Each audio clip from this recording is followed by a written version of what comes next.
اللهم صل وسلم وبارك عليك يا حبيبي يا رسول الله. ازيكم يا احسن متابعين في الدنيا، عاملين ايه؟ النهارده معانا تخزين البسله على اصولها. شايف البسله بتاعتنا؟ بسم الله ما شاء الله، خضره وبلح جميل جميل جميل، اللهم بارك.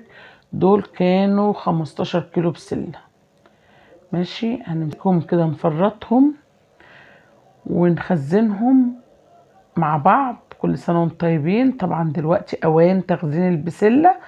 انا مش بستنى لما ادنها التاني، يعني دي حاجة اسمها تاني بطن في الارض، ديت بتبقى من اول ايه، من اول زرعة يعني.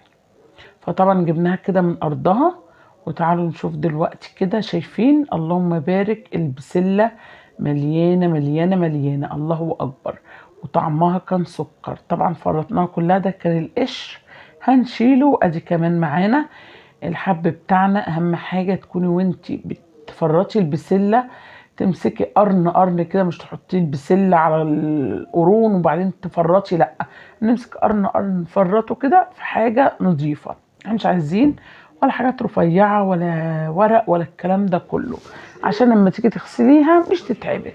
احنا دلوقتي غسلناها وحطيناها في مصفى، اتصفت خالص ونشفت من الميه بتاعتها. انا مش عايزه يبقى فيها اي ميه. ليه بقى؟ عشان الميه دي اللي بتعمل معايا تلج.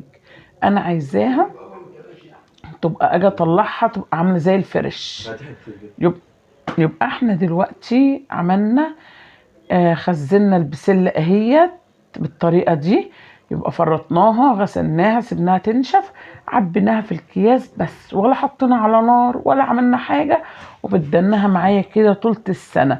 انا مش بغير في التخزين بتاعي دوت ابدا يا جماعه، ابدا. مهما اشوف او حد يقول لي على تخزين او بتاع، هو الطريقه دي انا ما بغيرهاش. وصدقيني بتدنها معايا من السنه للسنه خضره زي ما هي كده. ومش مثلا تتعبني في السوا، لا، بتدنها زي ما هي. يا رب يبقى الفيديو بتاعي عجبكم. مش تنسوا لي احلى لايك.